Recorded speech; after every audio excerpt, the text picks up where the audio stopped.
Students, last session से जो हमने सिलसिला शुरू किया था कि डेटे को हमने किसी और फॉर्म में कैसे कन्वर्ट करना है, डेटा को ट्रांसफॉर्म कैसे करना है, उसी को हम आगे लेके चलते हैं कि डेटा ट्रांसफॉर्मेशन दो फॉर्म में हो सकती है। एक कि हमने ओरिजिनल कॉलम ही में डेटा को चेंज कर देना है, और दूसरी फॉर्म ये हो सकती है कि ओरिजिनल फॉर्म को हम इंटैक्ट रहने देते हैं, ओरिजिनल कॉलम इंटैक्ट रहता है, और जो चेंजेस हम करना चाहते हैं उसके लिए एक अलहदा से कॉलम बना लेते हैं। फॉर एग्जांपल, जेंडर की इंफॉर्मेशन मेरे पास मेल और फीमेल की फॉर्म में लेट से अवेलेबल है।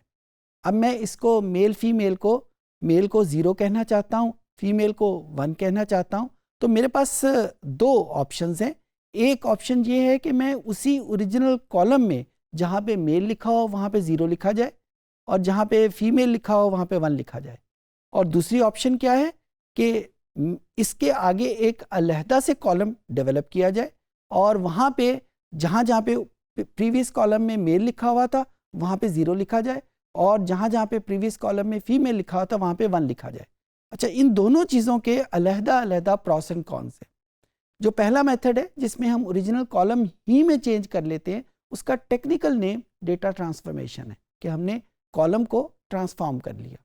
और जो दूसरी सिनेरियो मैंने डिस्कस किया कि जहाँ पे ओरिजिनल कॉलम को इंटैक्ट रहने दिया और एक एडिशनल कॉलम डेवलप कर दिया, इसको हम कहते हैं कि एडिंग सम इंफॉर्मेशन, या एडिंग कॉलम्स, या adding variables in the power BI। फ़ायदा इसका ये है कि हमारे पास ओरिजिनल इंफॉर्मेशन इंटैक्ट रहती है, और जो चेंज हम करना चाह रहे हैं, जो मॉडिफाई हम करना चाह रहे हैं, वो हमारे पास एक अलहदा कॉलम की सूरत में आ जाता है।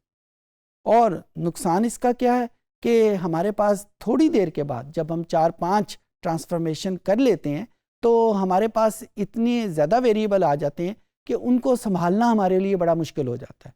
जहाँ पे ओरिजिनली हमारे पास लेट से 20 वेरिएबल थे, कुछ ट्रांसफॉर्मेशन के बाद वो 50 या 60 वेरिएबल बन जाते हैं। तो जाहिर है इन तमाम वेरिएबल को डील करना उतना मुश्किल हो जाएगा। सो हर तरीके के अपने अपने प्रॉस एंड कॉन्स हैं, अपने अपने फ़ायदे और नुकसान हैं। तो आइए कंप्यूटर पे चलते हैं और देखते हैं कि डेटा ट्रांसफॉर्मेशन की बजाय जब डेटा एडिशन करते हैं, कोई कॉलम ऐड करते हैं, तो उसको हम कैसे करेंगे। जी स्टूडेंट्स, ये मेरे पास वही डेटाबेस है, कस्टमर DBase, और ये as a matter of fact ये वही पॉइंट है जिस पॉइंट के ऊपर मैंने पिछला सेशन छोड़ा था।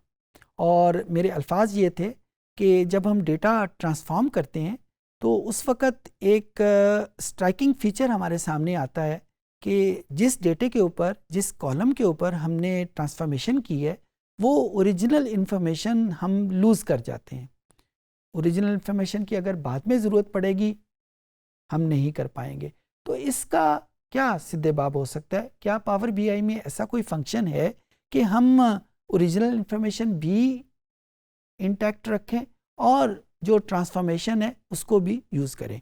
सो जो फंक्शन यहाँ पे यूज़ हम करते हैं, या जो फीचर हम यूज़ करते हैं, वो इसी डेटा ट्रांसफॉर्मेशन में, मैं यहाँ पे दोबारा वो डेटा इसको कैसे कलेक्ट करते हैं आपके सामने रखता हूँ। यहाँ पे जो बटन हमने ऑन करना है वो ट्रांसफॉर्म डेटा का बटन प्रेस करेंगे, और जो ही हमने ट्रांसफॉर्म का बटन प्रेस किया, ये डेटा एडिटर ओपन हो जाएगा, और उस डेटा एडिटर में वो सारे के सारे वेरिएबल हमारे सामने आ जाएंगे। जो बटन हमने प्रेस करना है, पहले हमने बटन प्रेस किया था ट्रांसफॉर्म का, अब हम बटन प्रेस करेंगे ऐड कॉलम का। जो ही हमने ऐड कॉलम का बटन प्रेस किया तो अब देखें ये जो हमारे पास फंक्शंस अवेलेबल हैं वो तकरीबन वही फंक्शन है जो ट्रांसफॉर्म में अवेलेबल है। उनकी तादाद कोई ख़ास चेंज नहीं हुई, लेकिन यहाँ पे अब जो भी हम फंक्शन करेंगे वो ऑटोमेटिकली उसके लिए एक नया कॉलम जनरेट कर देगा। और जो रूल हमने लास्ट टाइम सीखा था कि जिस वेरिएबल के ऊपर हमने कोई फंक्शन अप्लाई करना है, उस वेरिएबल की टाइप बहुत इंपॉर्टेंट रोल प्ले करती है, नंबर 1। और जिस वेरिएबल के ऊपर हमने कोई फंक्शन अप्लाई करना है वो पावर BI में उसका कॉलम हाईलाइटेड होना चाहिए। अगर वो हाईलाइटेड नहीं है तो शायद पावर BI वो फंक्शन अप्लाइड ना कर सके। अच्छा, जो फंक्शन इस वक्त मेरे जहन में आ रहा है जिससे मैं अपनी बात का आगाज़ भी करूँगा। यहाँ पे मेरे पास एक वेरिएबल इनकम है। अब इनकम में जो वैल्यूज़ मेरे पास मौजूद हैं वो सारी 2 डिजिट की हैं, 1000 में एक्चुअल में मौजूद हैं। और अगर मैं अपनी किसी रिक्वायरमेंट के लिए इन वैल्यूज़ को 1000 में कन्वर्ट करना चाहूँ, यानी 31 की जगह 30,000 लिखा आ जाए, 19 की जगह 19,000 लिखा आ जाए, 35 की जगह 35,000 लिखा आ जाए, एंड देन सो ऑन, तो इसका मतलब है कि मैं हर वैल्यूज़ को 1000 के साथ मल्टीप्लाई करना चाहता हूँ। अच्छा, अब इसको कैसे करेंगे? यहाँ पे अगर आप मेन्यू में देखें तो मेरे पास एक ऑप्शन आती है कस्टम कॉलम। इस कस्टम कॉलम को मैंने क्लिक किया और इस क्लिक करने के बाद ये मुझे ऑप्शन देता है कि वो जो नया कॉलम आप बनाना चाहते हैं, क्योंकि ये सारा लेक्चर हमने किया ही था कि हम ट्रांसफॉर्मेशन किसी नए कॉलम में करना चाहते हैं, तो जो नया कॉलम बनाना चाहते हैं उसका नाम क्या होगा? लेट्स से मैं उसका नाम रख देता हूँ इनकम 1000। और वो फंक्शन बनेगा कैसे? वो फंक्शन बनेगा कि हमने इनकम के वेरिएबल को हमने 1000 के साथ मल्टीप्लाई करना है। ये राइट साइड के ऊपर सारे वेरिएबल की लिस्ट हमारे पास मौजूद है। मैं यहाँ से इनकम को लोकेट करूँगा और इनकम को मैंने इधर डबल क्लिक के साथ शिफ्ट कर दिया। एक चीज़ जो बहुत गौर से आप देखें, ये वेरिएबल तो इनकम ही लिखा गया है, लेकिन उसके साथ एक ब्रैकेट, स्क्वायर ब्रैकेट इसको कहते हैं, वो लिखी गई है। पावर बीआई की दुनिया में जब हम स्क्वायर ब्रैकेट यूज़ करते हैं तो उसका मतलब है कि ये कोई कॉलम की हेडिंग है, यानी इसके नीचे बहुत सारे वेरिएबल मौजूद हैं। ये कोई किसी एक वेरिएबल का नाम नहीं, बल्कि ये एक पूरे कॉलम का नाम है। जिस तरह यहाँ पे इनकम एक पूरे कॉलम का नाम है। अगर मैं यहाँ पे सिर्फ इनकम लिखूँगा, इसका ब्रैकेट यूज़ नहीं करूँगा, तो पावर बीआई को समझ ही नहीं आएगी कि ये इनकम कहाँ से आएगी, क्योंकि इनकम जब तक ब्रैकेट में नहीं लिखा जाएगा उस वक़्त तक यहाँ पे पावर बीआई को समझ नहीं आएगी कि ये वेरिएबल कहाँ से लिया गया। अब इस वेरिएबल को मैंने मल्टीप्लाई कर दिया 1000 के साथ, और 1000 के साथ मल्टीप्लाई करने के बाद अगर आप यहाँ पे देखें, दो चीज़ें लिखी आपके सामने आई। एक तो यहाँ पे हल्का सा सब्ज़ रंग का निशान आ गया। अगर आप जहाँ पे मेरा माउस है वहाँ पे देखें, यह निशान बिल्कुल छोटा सा इस वजह से है क्योंकि सिर्फ एक लाइन लिखी गई है। अगर ज़्यादा लाइन लिखी जाए और उनमें कोई गलती आ जाए तो ये निशान सब्ज़ नहीं होता, बल्कि ये निशान सुर्ख हो जाता है। एक बात। दूसरी बात, यहाँ पे देखें बिल्कुल एंड के ऊपर इसने लिखा हुआ है नो सिंटेक्स एरर।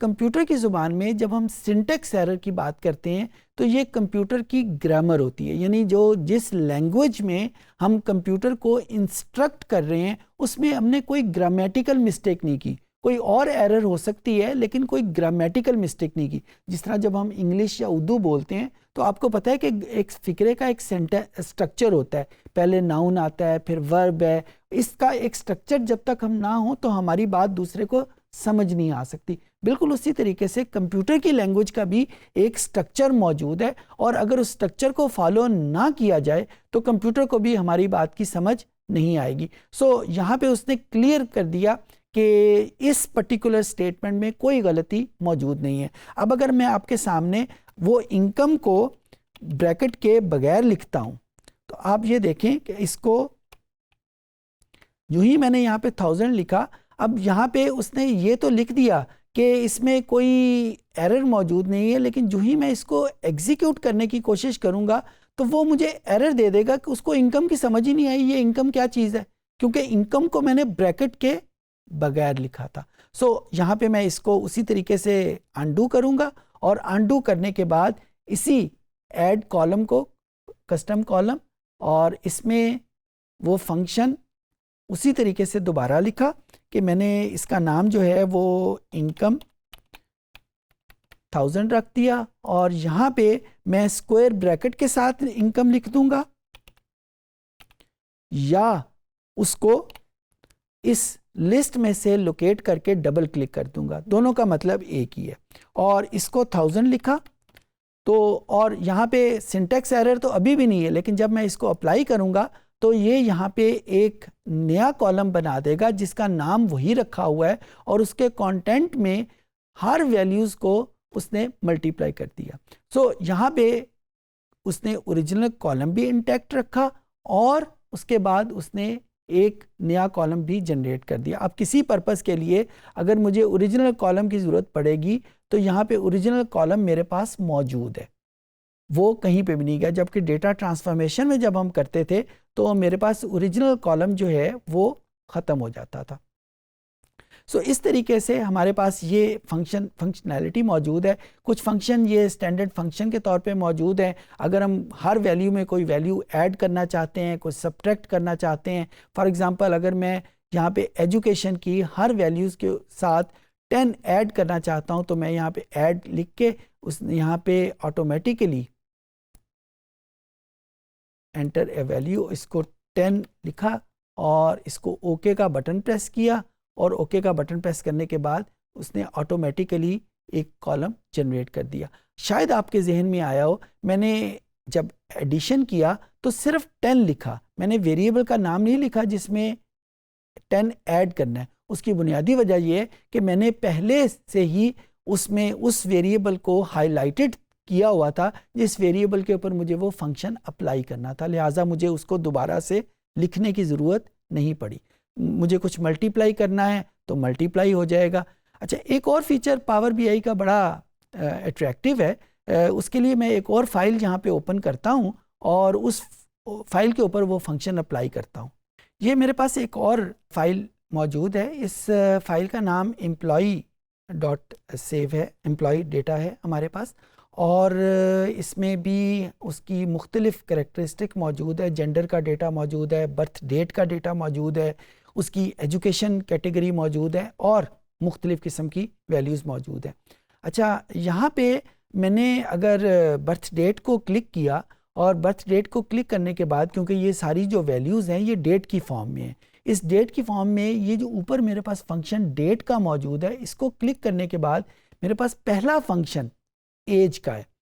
एज को क्लिक किया तो इसने ऑटोमेटिकली इन तमाम बर्थ डेट को आज के रेफरेंस के साथ उनकी जितनी एज बनती है उसमें कन्वर्ट कर दिया। ऑफ कोर्स ये जो एज लिखी हुई है ये नंबर ऑफ़ डेज़ में है और आप सबको पता है कि नंबर ऑफ़ डेज़ को जब हम नंबर ऑफ़ ईयर्स में कन्वर्ट करना चाहते हैं तो हमें उन तमाम वैल्यूज़ को 365 पे डिवाइड करना पड़ता है। तो अगर हम इन तमाम वैल्यूज़ को 365 पे डिवाइड करें तो ऑटोमेटिकली हमारे पास उनकी एज आज के दिन के रेफरेंस से कैलकुलेटेड फॉर्म में नंबर ऑफ़ ईयर्स में आ जाएगी। So it's a very useful function जो हम ट्रांसफॉर्मेशन में कर लेते हैं। एज बहुत सारी जगहों पे इस्तेमाल होती है। मुख्तलिफ फ़ीचर्स हैं, आप सबको मैं दावत देता हूँ कि ये जो मुख्तलिफ फ़ीचर ऐड कॉलम में मौजूद हैं इनको आप ट्राई कीजिएगा। गलती करने से ही इंसान सीखता है। उम्मीद है कि आपसे गलती नहीं होगी। यही फ़ीचर यहाँ पे मौजूद है। इस सेशन में हमने देखा कि डेटा ट्रांसफॉर्मेशन की जो दूसरी फॉर्म है कि ओरिजिनल इंफॉर्मेशन को इंटैक्ट रहने दिया और एक एडिशनल कॉलम हमने डेवलप कर लिया। उस प्रोसेस को पावर बीआई में कैसे करेंगे, जहाँ पे इंफॉर्मेशन हमारे पास रहती है, ओरिजिनल इंफॉर्मेशन रिटेन है और जिसको बाद में भी हम इस्तेमाल कर सकते हैं और एडिशनली हमारे पास वो रिक्वायर्ड फॉर्म भी आ जाती है। उम्मीद है चीज़ें आपको समझ आ गई होंगी।